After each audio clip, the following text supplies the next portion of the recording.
شهر رمضان الذي أنزل فيه القرآن هدى للناس وبينات من الهدى والفرقان ونستعينه ونستغفره ونؤمن به ونتوكل عليه ونعوذ بالله من شرور أنفسنا ومن سيئات أعمالنا من يهده الله فلا مضل له ومن يضلل فلا هادي له وأشهد أن لا إله إلا الله وحده لا شريك له وأشهد أن محمدا عبده ورسوله أما بعد فإن خير الحديث كتاب الله وخير الهدي هدي محمد صلى الله عليه وسلم وشر الأمور محدثاتها وكل محدثة بدعة وكل بدعة ضلالة وفي رواية وكل ضلالة في النار فأعوذ بالله من الشيطان الرجيم بسم الله الرحمن الرحيم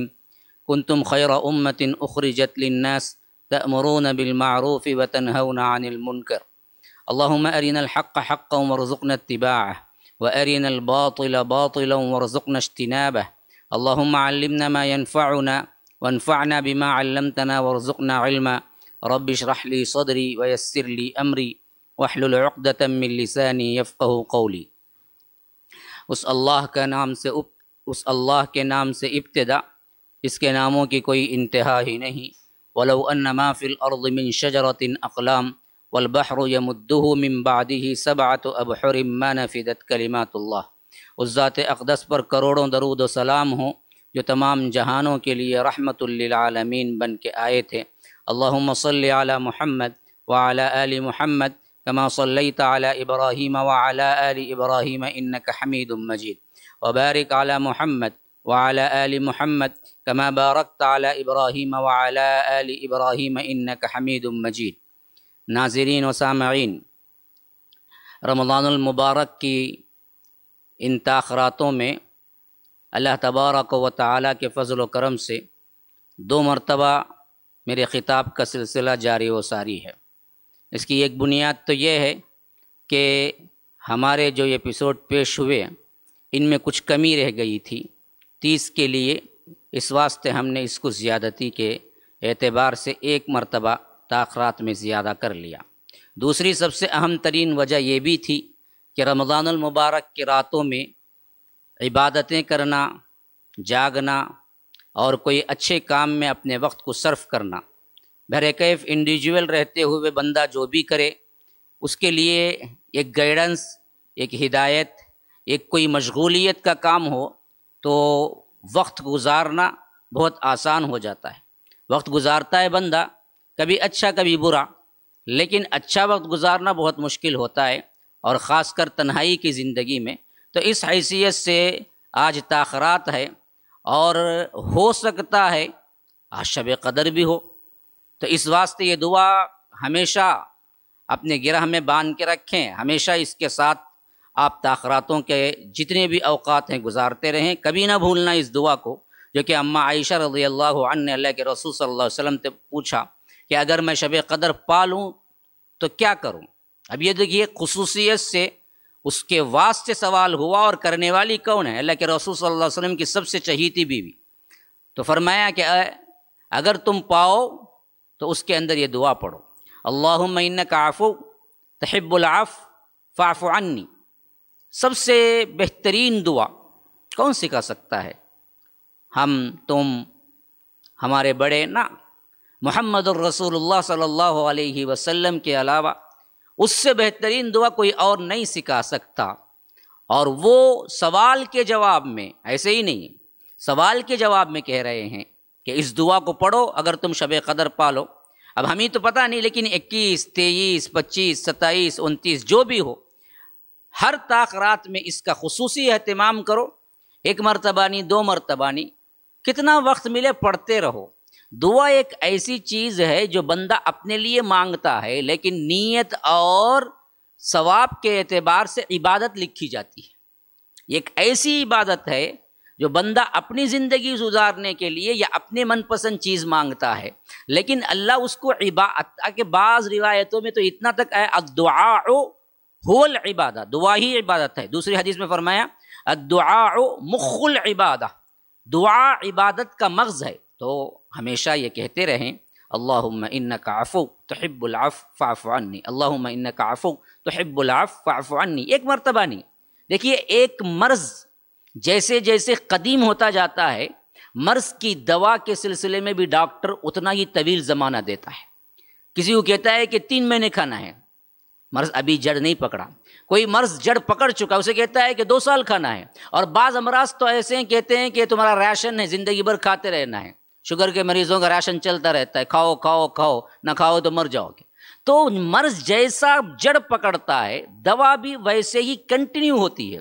اس دعوا میں تو ہم ڈاکٹر کی مان کے برابر سال کھا رہا ہوں بھائی، یہ کہتے ہوئے ہمیں کبھی آر محسوس نہیں ہوتا، لیکن دعا میں ہم چاہتے ہیں کہ کیا ہے، یوں ہاتھ نیچے کیے اوپر سے کیا ہے نازل ہونا شروع ہو جائے۔ تو یاد رکھیے دعا بھی دراصل اسی قسم کی ہے کہ مانگتے رہو مانگتے رہو، مرض جتنا کٹھن ہوگا، جتنا گہرا ہوگا، دعا بھی اتنی ہی تیزی اور اتنے ہی لانگ پیریڈ مانگنا چاہیے۔ اسی واسطے دہرانے کا تصور حدیث میں ہے، 3 مرتبہ دہرایا، کسی کو 7 مرتبہ دہرایا۔ خود اللہ کے رسول نے بتایا کہ اس دعا کو پڑھتے ہوئے اتنی مرتبہ دہرانا ہے۔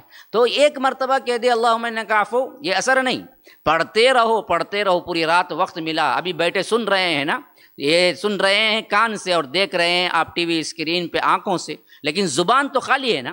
پڑھتے رہو اللہم انک عفو تحب العفو فاعف عنا، اللہ تو عفو ہے سراپا، تو معاف کرنے والا ہے، معافی کو پسند کرتا ہے، لہٰذا مجھے معاف کر دے۔ یہ بڑی بہترین اسماء اور حسنہ کے ساتھ دعا مانگنے کا طریقہ ہے کہ اللہ کا نام پہلے بتایا جائے، اللہ اسی دعا کے اسم سے میں وسیلہ مانگتا ہوں کہ تو بڑا معاف کرنے والا ہے، معافی کو بہت پسند کرتا ہے۔ ہاں بعض لوگ معاف کرتے ہیں تو چڑھتے ہیں، دنیا میں انسان دیتا ہے تو چڑھتا ہے، رب کا فرمان یہ ہے کہ وہ دیتا ہے تو خوش ہوتا ہے، تو معافی مانگو، مانگو اور مانگو، اللہ خوش ہوگا، اور جتنی مرتبہ چاہے مانگتے رہو، گناہ مٹتے رہیں گے، ثواب ملتا رہے گا۔ فاعف عنی، اے اللہ میرے گناہ کو کیا ہے دھلا دے، معاف کر دے، مٹا دے۔ عفا کا مطلب ہے بالکل مٹا دینا۔ اور کبھی کبھی کیا ہے اپنے گھر والوں کو تصور کرو یا مجمع کو تصور کرو تو انی کی جگہ انا کہو، فاعف عنا، ہمارے گناہوں کو معاف فرما دے۔ انی انفرادی صیغہ ہے اور انا اجتماعی صیغہ ہے۔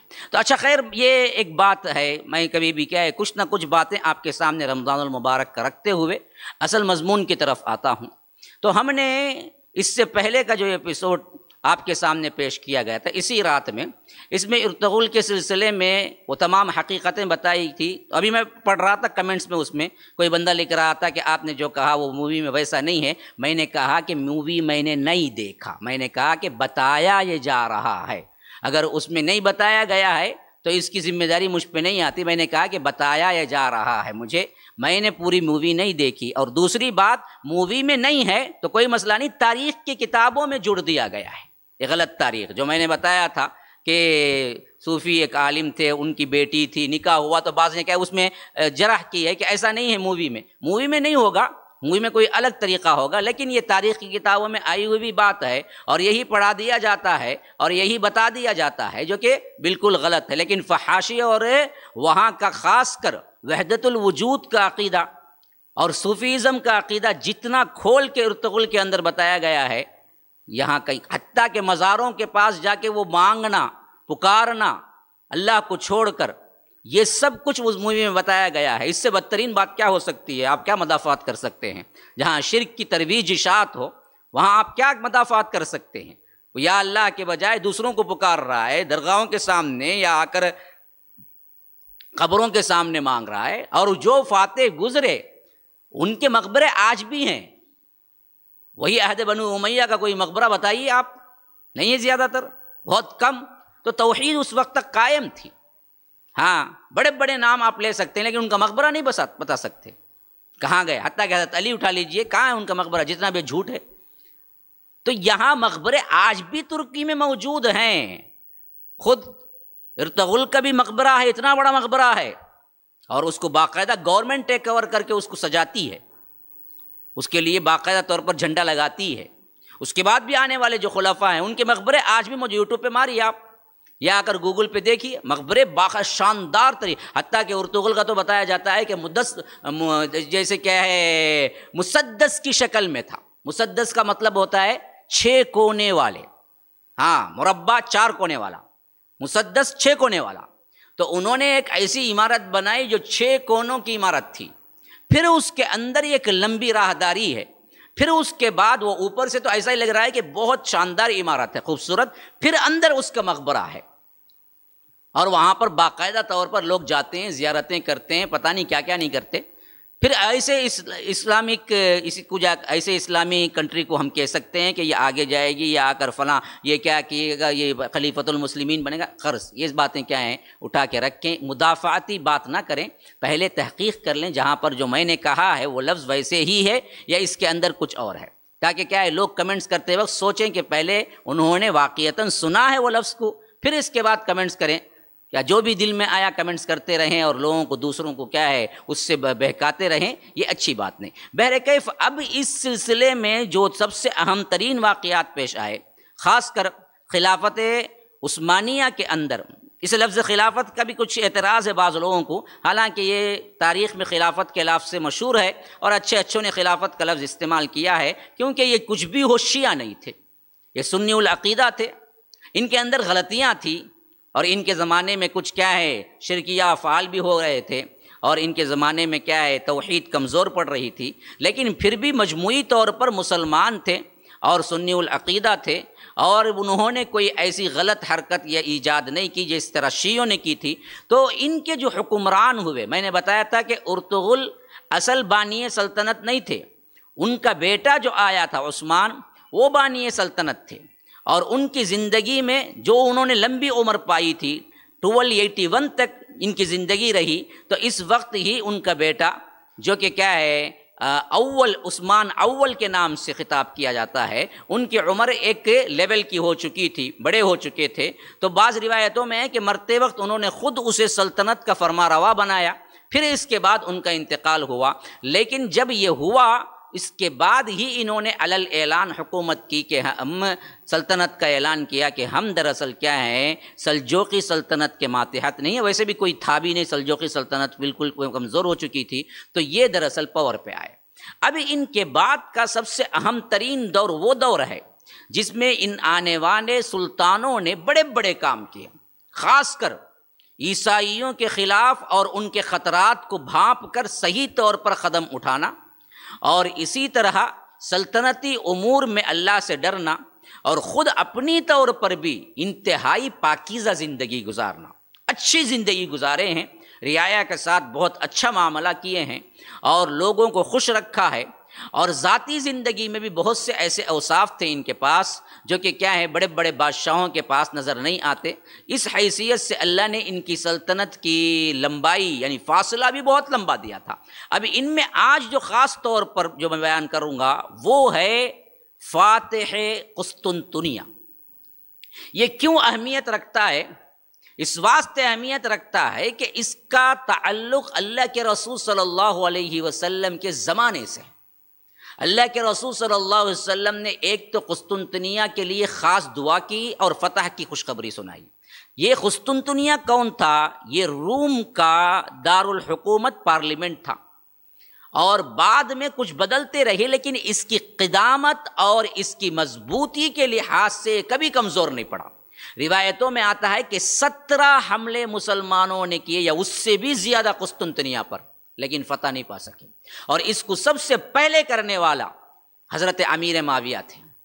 حضرت معاویہ رضی اللہ عنہ نے سب سے پہلا بحری بیڑا بنایا اور قسطنطنیہ پہ حملہ کیا، لیکن حملہ ہوا لیکن کامیاب نہیں ہوئے، باقی رہا. لیکن یہ پہلا کرنے سے اللہ کے رسول صلی اللہ علیہ وسلم کے اس حدیث کے مصداق بن گئے جس میں فرمایا کہ میری امت کا سب سے پہلا لشکر جو قسطنطنیہ جو آج استنبول کہلاتا ہے قسطنطنیہ پر حملہ کرے گا مغفور لہم، اللہ اس کو مغفرت کر دے گا، یعنی وہ جنتی گروہ ہے.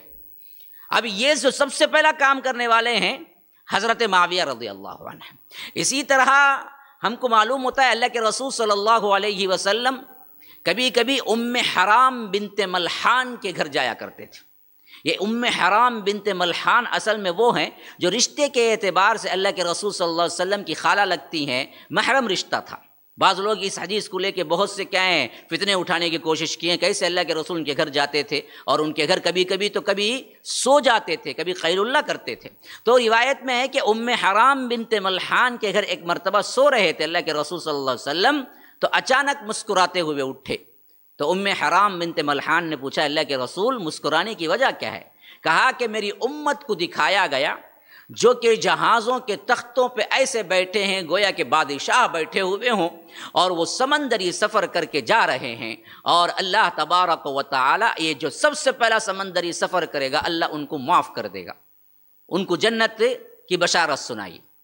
تو اچانک ام حرام بنت ملحان نے کہا کہ اللہ کے رسول صلی اللہ علیہ وسلم دعا کر دیجئے میں بھی اسی لشکر میں رہوں۔ کہا کہ انشاءاللہ تم بھی اسی میں رہو گی۔ پھر تھوڑی دیر قیام کیا ویسے ہی، پھر تھوڑی دیر سو گئے، پھر اٹھا تو وہی مسکراتے ہوئے اٹھے۔ تو اللہ کے رسول کو پھر پوچھا ام حرام بنت ملحان نے اب کیا ہے؟ کہا کہ ایک دوسرا لشکر فتح کے لیے اسی شان سے جا رہا ہے، سمندر کے کیا ہے اوپر تختے پہ بیٹھے یعنی جہازوں پہ بیٹھے بادشاہوں کے مانند، اور کیا ہے وہ دراصل فتح کرنے کے لیے جا رہے ہیں، اللہ ان کی بھی مغفرت کرے گا۔ تو ام حرام بنت ملحان نے کہا اللہ کے رسول دعا کر دیجئے کہ میں ان میں بھی ہو جاؤں۔ تو فرمایا کہ نہیں، پہلے والے میں تم ہو، یعنی اشارہ تھا کہ پہلے میں رہو گی بعد میں تم نہیں رہو گی۔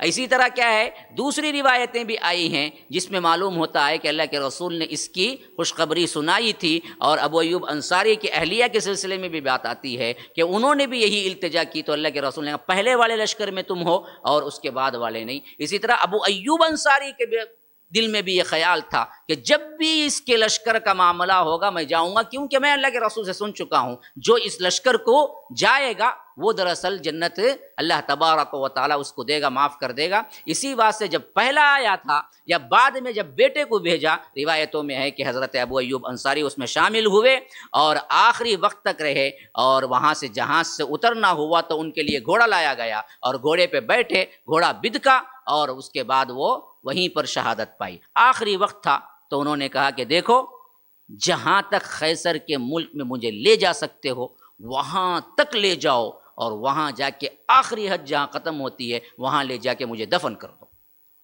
اس کے بعد کشتیوں کے ذریعے خیصر کے ملک یعنی قسطنطنیہ کی دیواروں کو احاطہ کرتے ہوئے گئے جہاں تک اس سے آگے نہیں بڑھ سکتے تھے، وہاں بالکل کنارے دیوار پر حضرت ابو ایوب انصاری کو کیا ہے دفن کر دیا۔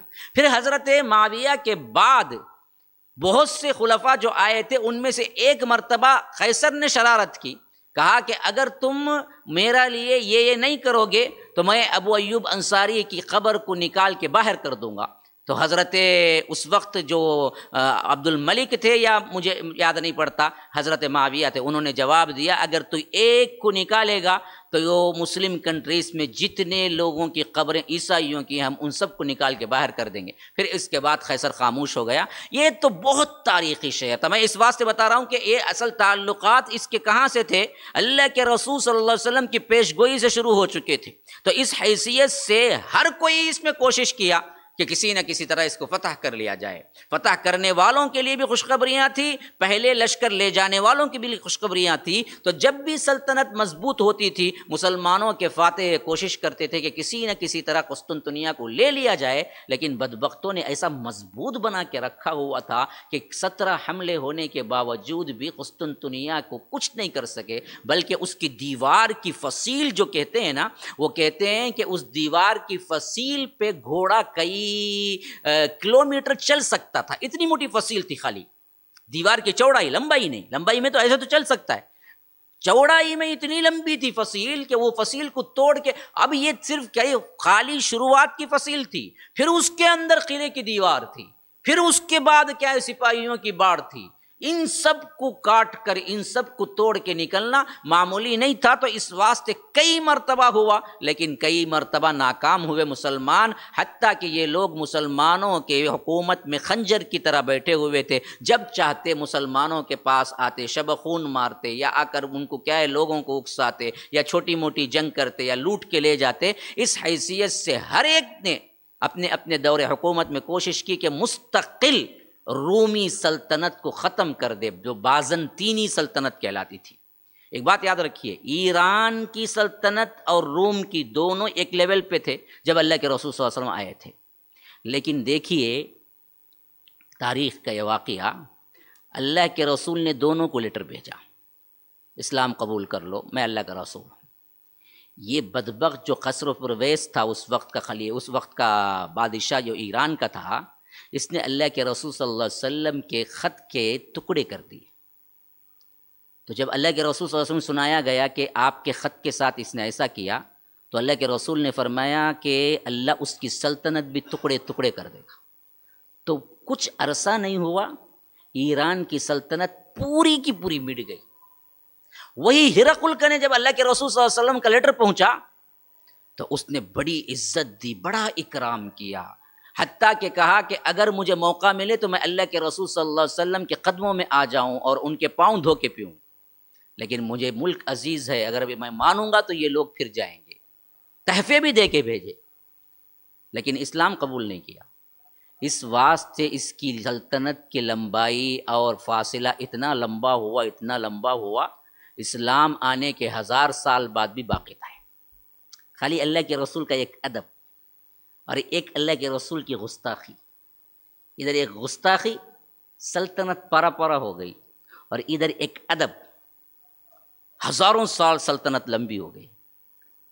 حالانکہ کافر، اگر ہم مسلمان ادب کریں گے تو کیا ہوگا، اگر ہم بے ادبی کے مرتکب ہوئے تو کیا ہوگا، یہ ذرا سوچ کے دیکھیے۔ تو یہ 1000 سال لمبی رہی، اس کے بعد بھی پھر اس کے بعد اب یہ آیا تھا سلطنت عثمانیہ کے دور میں، وہ وقت جو کہ 7ویں خلیفہ تھے سلطنت عثمانیہ کے، سلطان محمد فاتح، اور اس کو کیا ہے، محمد ثانی کا بھی لقب ملا ان کو۔ اصل میں ان کا نام سلطان محمد ثانی تھا، لیکن جب یہ قسطنطنیہ فتح کیے تو پوری دنیا میں انہیں فاتح لکھا گیا۔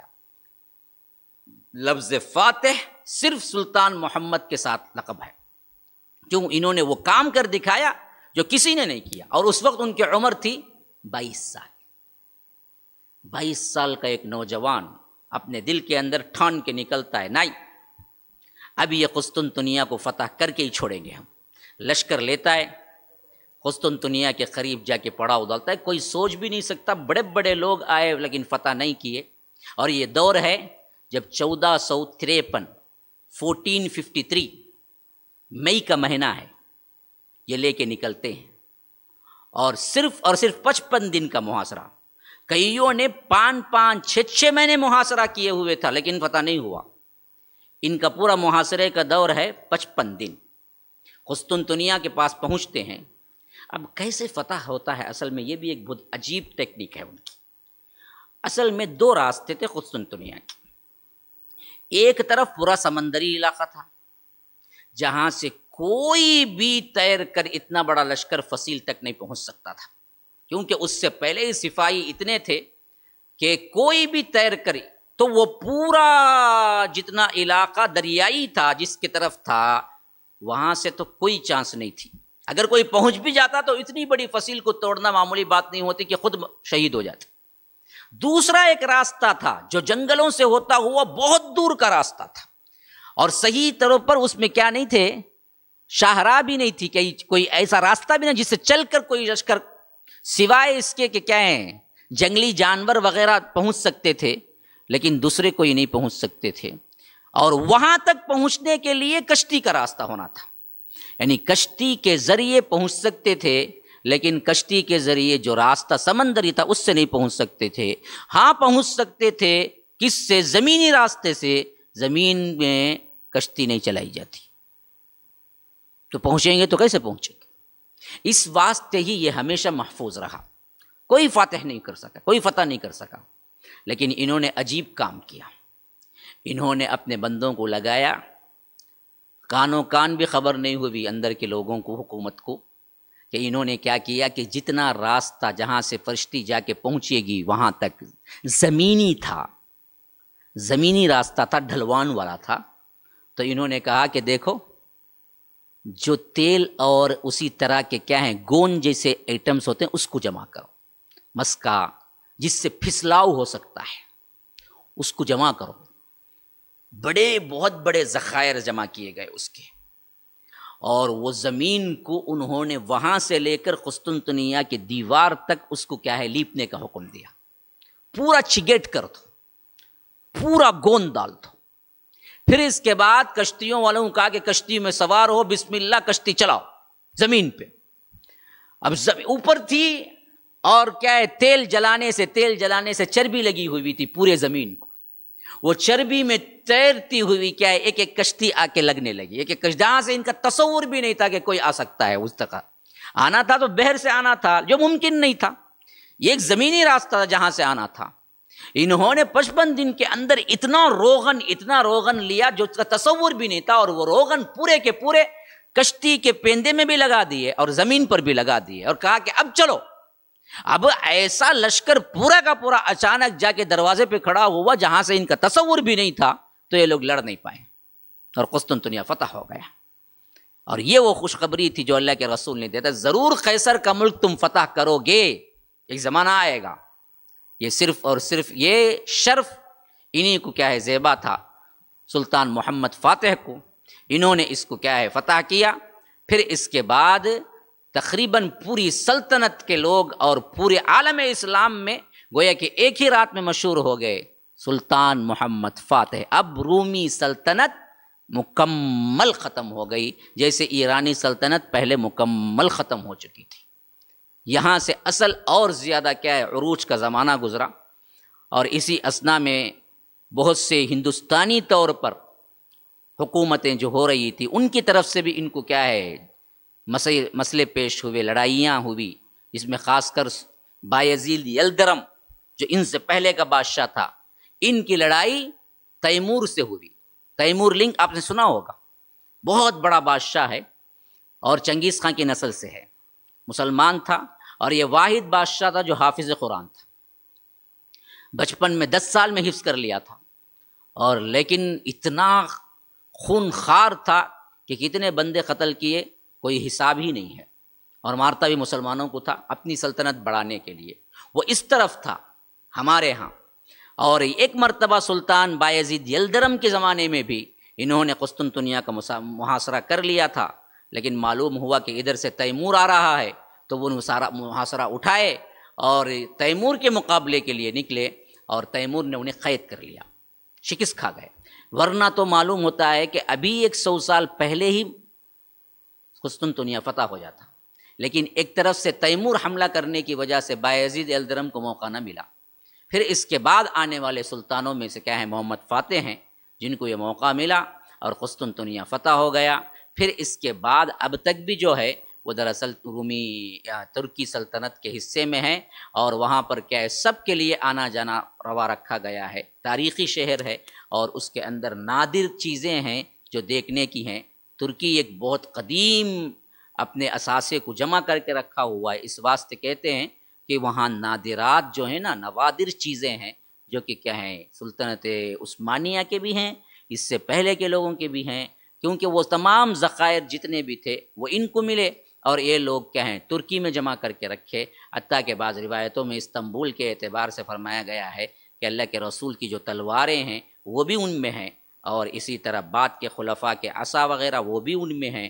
حتیٰ کہ بعضوں نے کہا ہے کہ حضرت موسیٰ کی جو لکڑی اژدہا بن گئی تھی جو ساتھ میں رکھا کرتے تھے، وہ لکڑی بھی ابھی بھی موجود ہے، انہوں نے سنبھال کے رکھا ہوا ہے. بہرکہ کس حد تک صحیح ہے نہیں معلوم ہے. یہاں سے پھر کیا ہے ان کی سلطنت کا بڑا مضبوط زمانہ ہوتا ہے، لیکن ہم اب قریب آ گئے ہیں بالکل کہ جو ہمارے زمانہ 1800، اب یہاں سے سوچ لیجئے 1700، 1800، 1900 کے جو واقعات ہیں جہاں سلطنت عثمانیہ ختم ہوئی، اس وقت انگریزوں نے کیا گیم کھیلا اور کس حیثیت سے اس خلافت کو مٹایا، اور اس کے مٹانے سے جو چیزیں ہمارے اوپر عائد ہوئی، جس طرح پامال ہوئے ہم، جس کا تصور واقعتاً آج مسلم دنیا میں بہت کم لوگوں کو ہے، پتہ بھی نہیں ہے ان کو کہ ہمارے اوپر کیا گزری. یعنی کسی کے گھر میں لوٹ چوری ہو گئی، کم از کم اس کو احساس ہو کہ میں ایک زمانے میں بہت بڑا پیسے والا تھا اور انہوں نے کیا ہے میرے ہیرے جواہرات لوٹ لیے، تو کم از کم کیا ہے اس کو احساس تو ہوگا نا. ہمارے جو لوٹ لیے گئے ہم کو وہ احساس بھی نہیں کہ ہم سے کیا لوٹ لیا گیا. یہ دراصل تاریخ پڑھنے سے معلوم ہوگا. انشاءاللہ اگلے مجلس میں آپ لوگوں کے سامنے بیان کروں گا اس سلسلے میں. تب تک کے لیے اجازت دیجیے. والسلام علیکم ورحمۃ اللہ وبرکاتہ.